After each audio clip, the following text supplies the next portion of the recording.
Hey everyone, thank you so much for being here. Thank you so much for watching. Today's video is a video that I've decided to do after getting a lot of requests and questions from you guys. So I decided to create a video about installing pfSense, which I love and adore, on VMware ESXI version 7. And unlike a previous video I did on this topic, we are going to focus today on a standalone ESXI server and not from vCenter.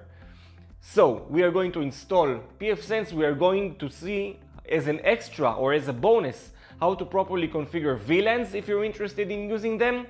We are going to see some basic firewall configurations and the creation of rules, and we are going to jump right in and start configuring stuff. Join me.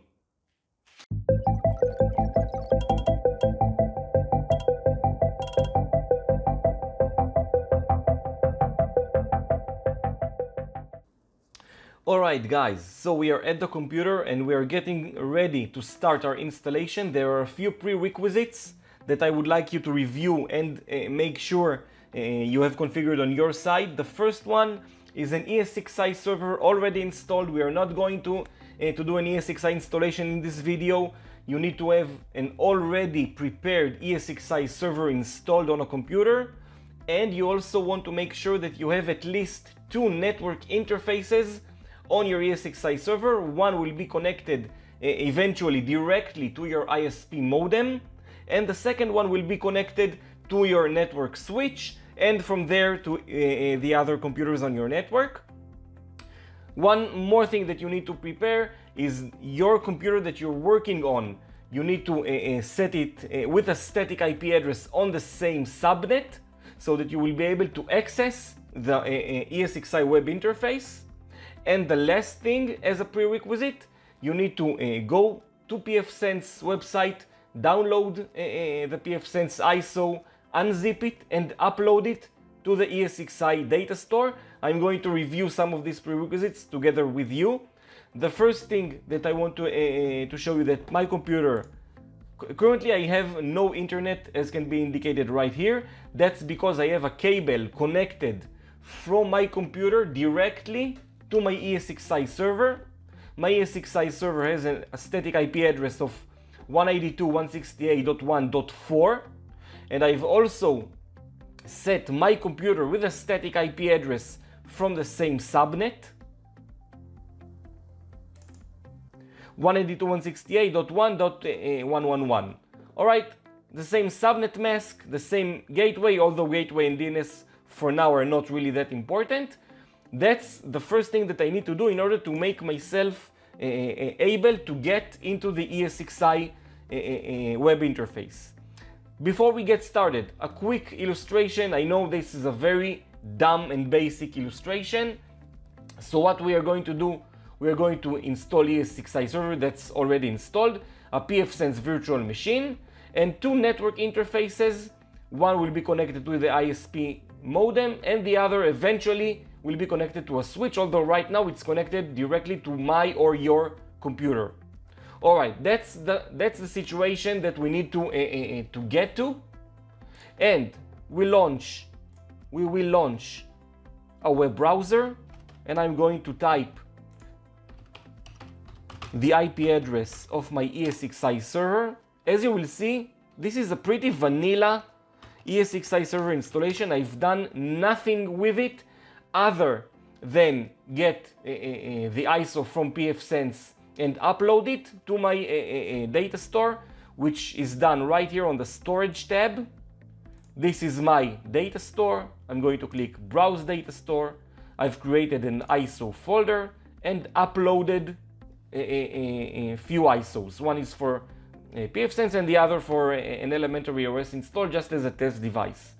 Nothing more than that. I haven't configured anything, and this is the place that we will need to start configuring before we create the virtual machine. Alright, so as we said, we have at least two network interfaces. One we will dedicate to our ISP, and one we will dedicate to our local network and VLANs if we are interested in using them. So we'll start configuring them on the ESXi side. We'll go to networking. As you can see, we already have one default virtual switch. That's we will regard that as the internal network. All right, so let's create a new virtual switch. We will call it ISP.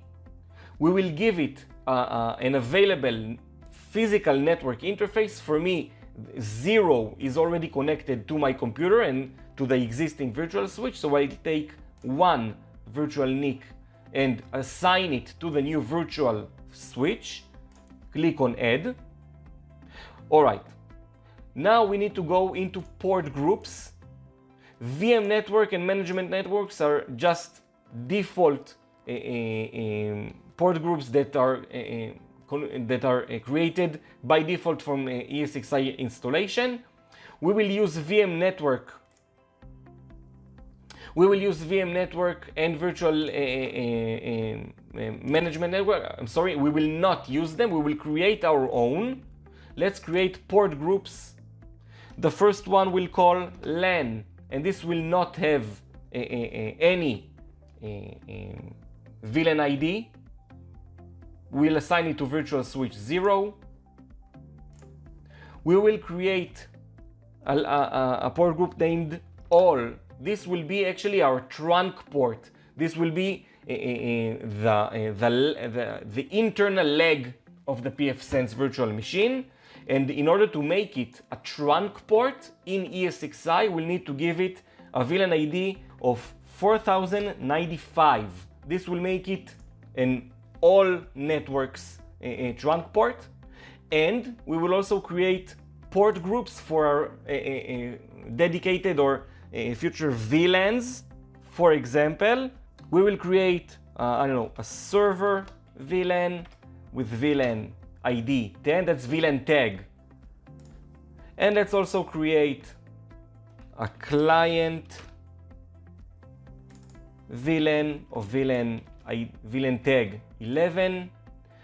And these are all port groups that we've created on virtual switch 0. This means our internal network. And now we'll need to create one last port group that we will call ISP. No VLAN ID unless your mileage varies. I'm going to assign it to the virtual switch called ISP that we've created earlier and click on Add. All right, so at this point, logically, we are ready to install pfSense and also utilize VLANs when we already have the pfSense firewall installed. So this is exactly where we'll go right now. In order to install the virtual machine, we'll go to the virtual machines tab right here, create a new VM, click on Next. Let's call it pfSense. I'm going to assign it a guest family of other and FreeBSD 1264-bit.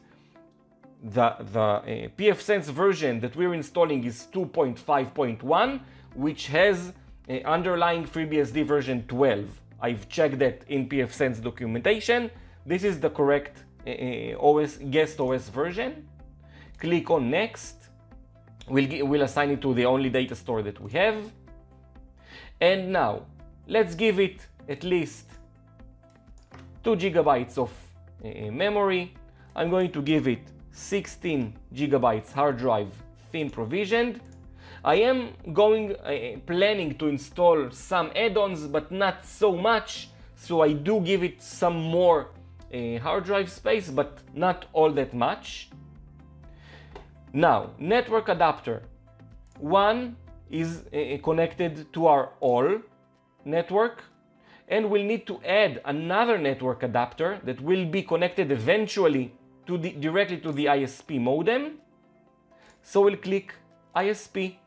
Just make sure they are both VMXnet3, VMXnet3, and along the way we'll need to go back and verify their MAC addresses in order to verify that we are assigning in pfSense the correct network port to the correct network in pfSense. Let's click on Next. Oh, sorry. We'll need to attach the ISO of pfSense in order to install it. And make sure that the connect is ticked right here, otherwise it will just disregard the ISO. click on next and finish. And at last we have the pfSense virtual machine ready to be installed. Let's click on power on.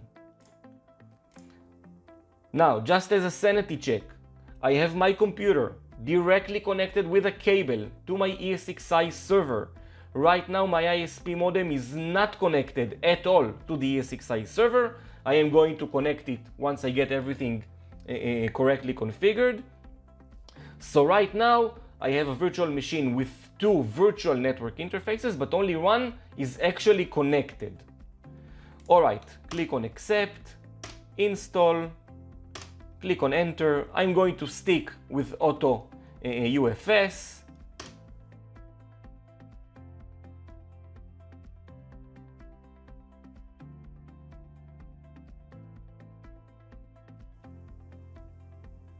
Alright, so this is the first time that pfSense has been booted up and is ready to be configured. As you can see, we have our network interfaces and MAC addresses shown, and it's asking us, should we configure VLANs now? I'm going to click on no. I'm going to configure VLANs later. And now it's asking me which of your network interfaces is dedicated as WAN, which will be connected to your ISP. So I am going to right click on the virtual machine, click on edit settings.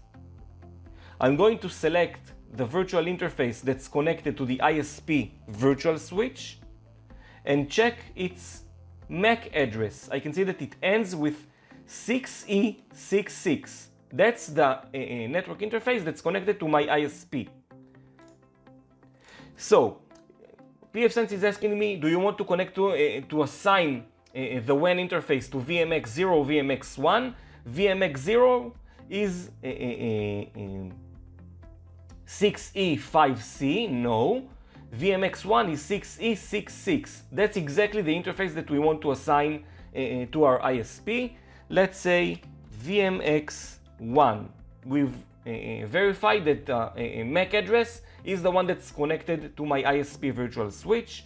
VMX1, that's great.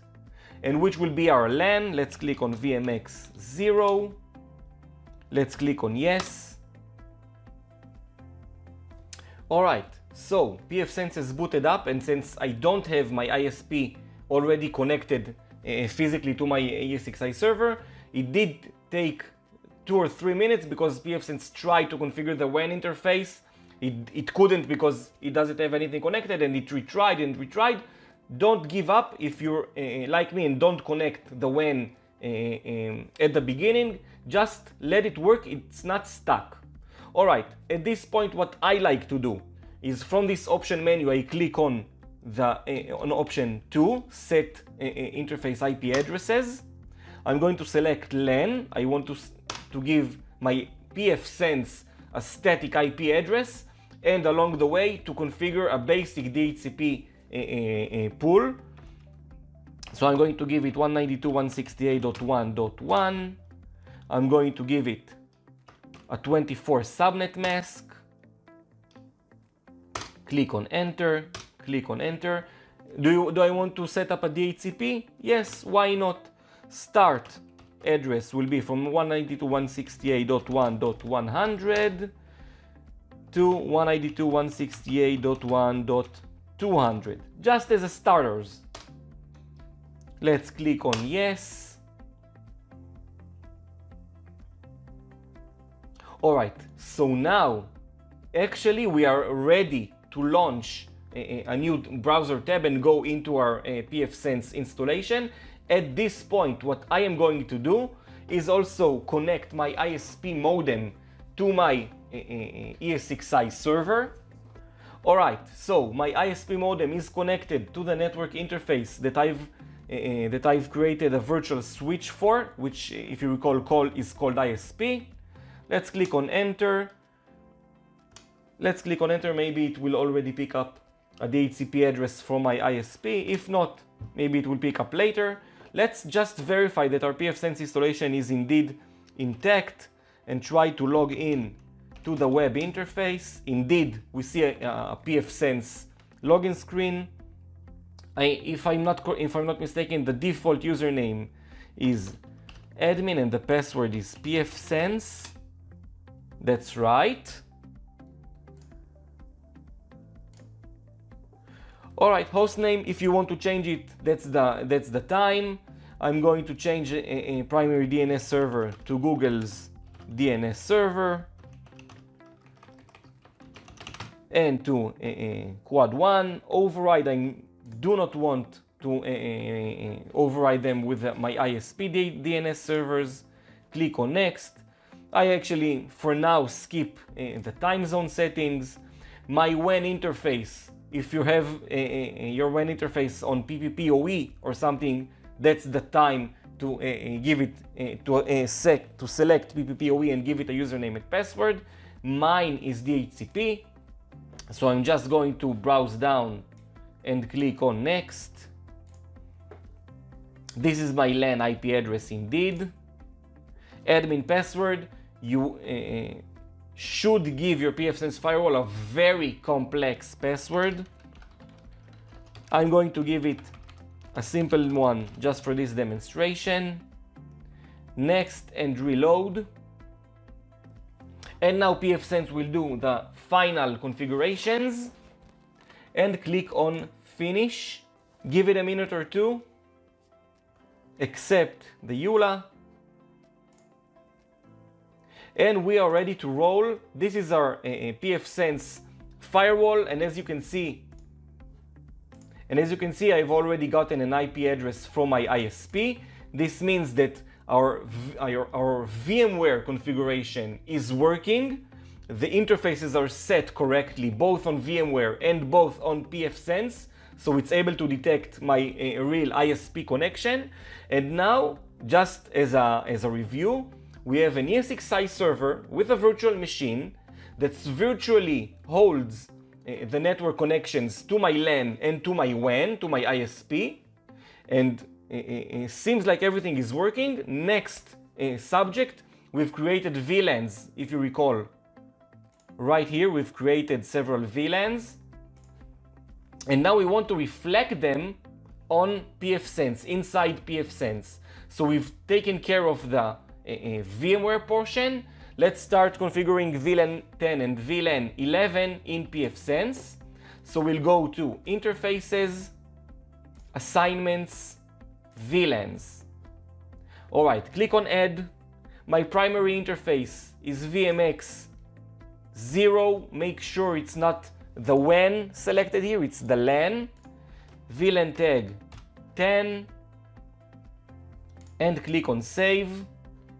One more time, LAN, VLAN tag 11, click on Save. Go to Interface Assignments, and we have our VLANs ready to be assigned. As you can see, VLAN 10 and VLAN 11. Let's click on 10, click on Add. I'm going to click Save just so I will be able to make sure that my work is saved. Click on Add, click on Save. Right, so our VLAN 10 is actually our server network, so let's go into VLAN 10 on the link right here. Instead of opt1, we will name it server network. We'll give it a static IPv4 address, which will be 192.168.10.1/24 network. And apply changes. Sorry, I forgot to enable the interface, so I'll select it right now and click on Save. Going back to interfaces, and now opt2, enable, name it clients, IPv4 configuration. We'll give it an IP address of 192.168.11.1 on a 24 subnet mask network, and click Apply Changes. At this point, we have our pfSense connected to the internet. We won't get ping replies yet because I think we didn't configure the firewall, but we have configured the WAN interface, the LAN interface, and VLANs. So what we need to do right now in order to make it work. Again, your mileage may vary. Just for this demonstration, I would like DHCP server to be enabled on both my VLANs. So let's go into services and DHCP server. Select the server tab, which is the server VLAN actually, and enable DHCP, sorry, and give it a range from 192.168.10.100 to 192.168.10.200. You can specify DNS servers if you'd like to, gateway, domain name. There are a lot of DHCP options in pfSense. This is not the topic of our video, so we'll skip them. Let's go to clients, enable 192.168.11.100 to 192.168.11.200 and save. All right, the thing that I want to try now, before I try anything else, is launch a virtual machine that I've already pre-created and assign it to one of my newly created VLANs. Let's, for example, connect it to the client's VLAN. And what I want to do right now is to make sure that this virtual machine boots up, gets an IP address in the 11 network, in the 11 VLAN. I don't care if it has internet connectivity right now because we haven't really touched firewall rules. I just want to make sure that the assignments and the VLAN tagging indeed works. Let's open the console. All right, let's go into network settings. And as you can see, indeed, we are getting an address from the 11 network. That's great. That means that everything that we have done up to this point is working as expected. That's great. Now we have come to the last portion, which is firewall rules. Let's go into firewall and rules. And as you can see, we already have some predefined rules. We are not going to touch them. We also have a predefined rule on the LAN tab. I'm recommending not to use them and deleting them after creating a set of custom firewall rules below them. But let's go to the server and client tab. You can see that they are empty. That means that virtual machines or machines that will physically be connected through a switch to these networks will not get internet connectivity and no connectivity at all to nowhere. So what we want to do is to create firewall rules to create some connectivity between them. And just for the demonstration right here, I'm going to create an alias. This is the way that I like to do stuff. Again, this is not a production install, so I am skipping over a few things. Let's call it RFC 1918. This will be networks.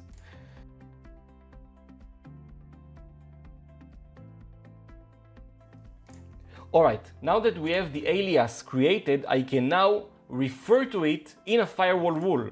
For example, let's go to rules, let's go to clients, and just as a sanity check, if I'll open a terminal and try to ping 8.8.8, I'm not getting a reply.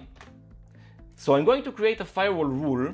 I'll click on add. The action will be pass and not block. The interface is clients. Let's stick with IPv4. Protocol, let's click on any. Source will be my client's net. And the destination, here's the trick. I'm going to select invert match. I'm going to select an alias and select RFC 1918. What we have done by creating this rule, we have allowed the client's network to go anywhere except internal networks. And why I'm doing it? Because I want to create firewall rules that are custom or dedicated to where I'm allowing this network to go internally. For example, if I would like to allow the client's network to access the server network, I'm going to create a firewall rule just to define permission. But I'm not going to just create a rule and select the client set, and then to any. That's really defeating the purpose of pfSense. pfSense allows you to be fine-grained and in control of what goes where. So this is how I configured just as internet access.